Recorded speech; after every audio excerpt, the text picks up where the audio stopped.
Once upon a time, in the peaceful village of Obiagulu, lived a young boy named Chidi. Chidi was a curious and adventurous 15-year-old. He loved exploring the lush forests and splashing in the clear blue stream that ran through their village. One sunny day, while Chidi was playing near the stream, he noticed something glimmering in the water. He quickly swam over and discovered a strange golden fish swimming gracefully. Its dazzling scales sparkled under the sun, casting a golden sheen all around it.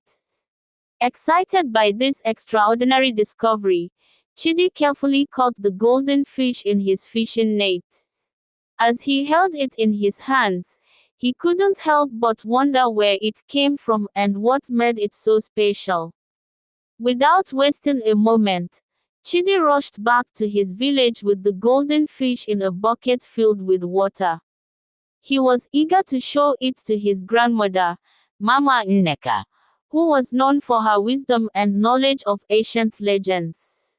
As Chidi arrived at his grandmother's cozy hut, he could hardly contain his excitement.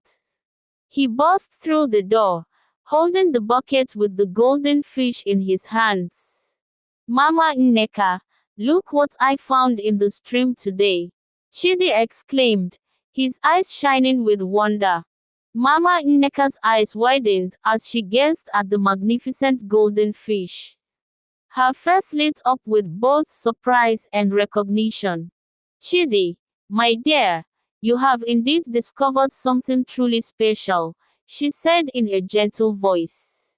Many years ago, our ancestors spoke of a mythical golden fish that possessed magical powers.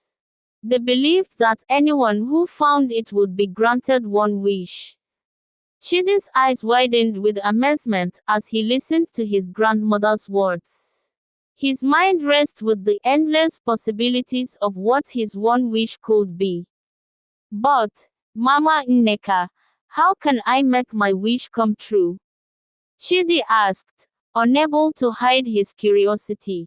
Mama Nneka smiled warmly and replied, to unlock the power of the golden fish, you must embark on a grand adventure and seek the wisdom of the ancient spirits. Only then will you discover the true purpose of this remarkable fish. Excitement tingled in Chidi's heart. He was ready for the adventure that awaited him in the magical world beyond Obiagulu. Early the next day, Chidi, accompanied by his best friend, Amaka, set off on their quest to the enchanted forest. The friends walked through vast green fields, crossed babbling brooks, and ventured into dense jungles. After days of walking, they finally arrived at the entrance of the enchanted forest. The air hummed with a mystical aura, and strange creatures with shimmering wings fluttered by.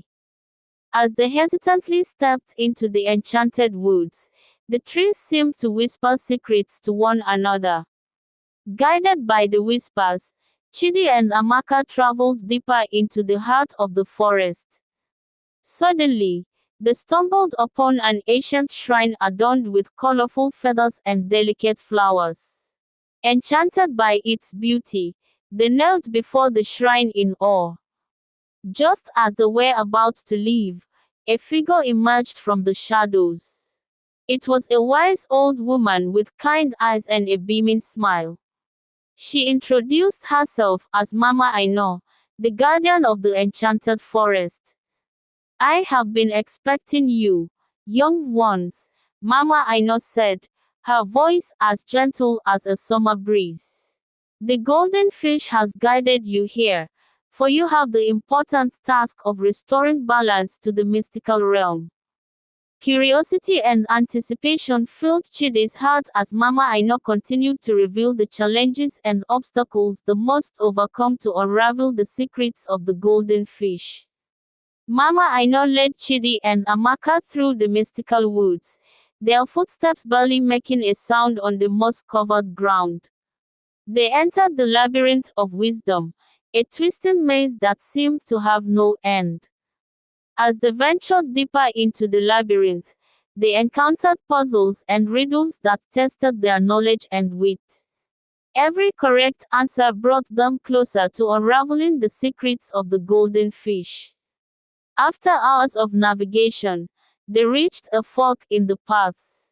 Two large doors loomed in front of them, with symbols carved intricately on each one. Mama Aino explained that they had to choose the correct door to move forward. With their hearts pounding, Chidi and Amaka studied the symbols carefully.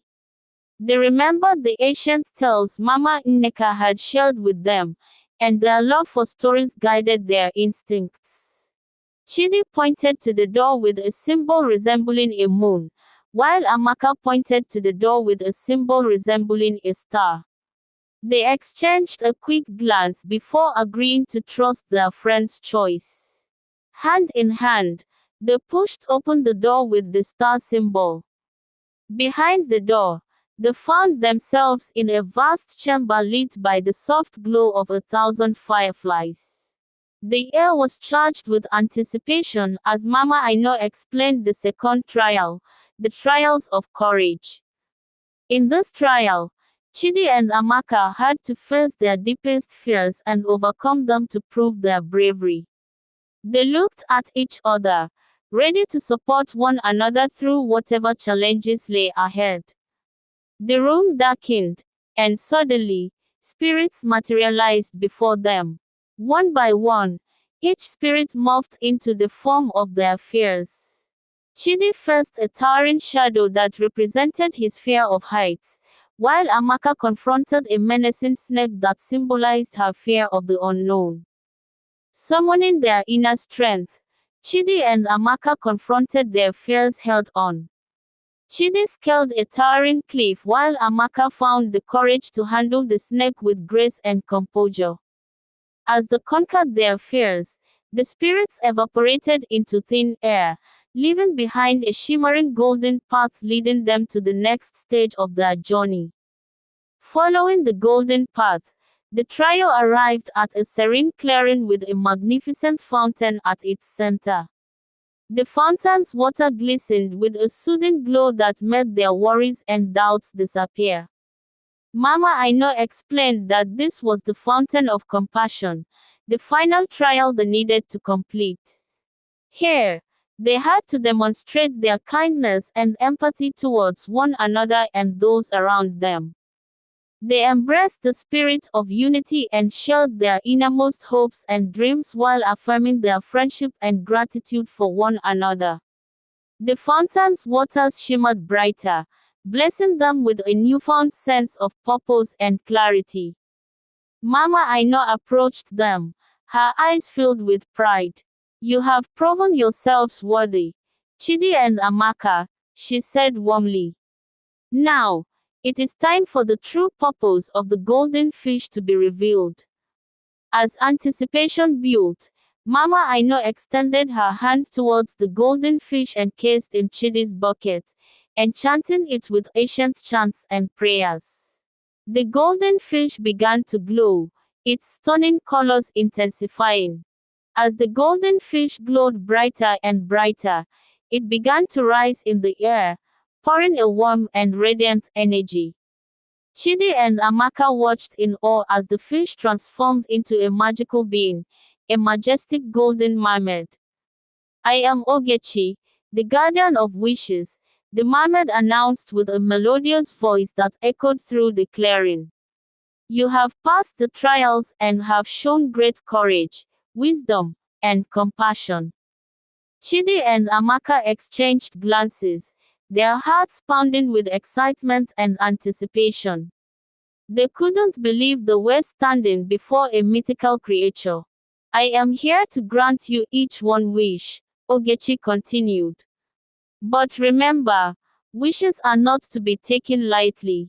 Choose wisely and selflessly, for each wish holds the power to shape destinies." Chidi began to ponder what he truly desired.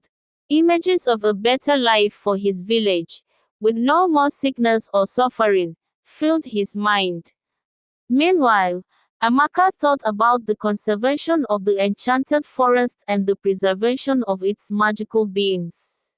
With determination in their eyes, Chidi and Amaka made their wishes known to Ogechi. I wish for Obiagulu to be a place free from disease and poverty, where everyone can live happily and prosper, Chidi declared with unwavering certainty. Amaka nodded in agreement and added, and I wish for the enchanted forest and its inhabitants to be protected and forever cherished by the people of Obiagulu.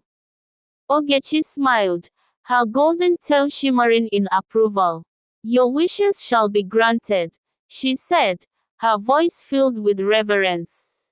But such wishes require commitment and dedication from both of you and your fellow villagers. Remember, the power lies within you. As Ogechi receded back into the form of the golden fish, Chidi and Amaka felt an overwhelming sense of responsibility. They knew that their wishes were not merely about personal gain but about creating a better world for everyone. With newfound determination, they thanked Mama Aino for her guidance, bid farewell to the enchanted forest, and headed back to Obiagulu, ready to share the revelation of their journey with their fellow villagers. Upon their return to Obiagulu, Chidi and Amaka shared the tale of their incredible journey with the villagers. Everyone listened attentively, their hearts filled with hope and excitement at the prospect of a better future. Inspired by Chidi and Amaka's courage, the villagers gathered together to discuss ways they could fulfill their shared wishes. They formed committees, each tasked with addressing specific aspects of the village's well-being. As months passed, the village of Obiagulu began to transform. With their united efforts, the once struggling community started to flourish. The sound of laughter and lively conversations filled the air, replacing the somber atmosphere of the past. The news of Obiagulu's progress reached neighboring villages, inspiring them to initiate similar initiatives. Unity and collaboration began to spread like wildfire throughout the region, creating a ripple effect of positive change. Chidi and Amaka stood side by side, proud of what they had achieved. The power of their wishes had not only transformed their own lives but had ignited a spark of hope in the hearts of many. The moral lesson of this story is that a single act of progress and success can have a profound impact on others, inspiring them to take action and create positive change. It highlights the importance of unity, collaboration, and the power of hope in driving collective progress and improving the lives of a community.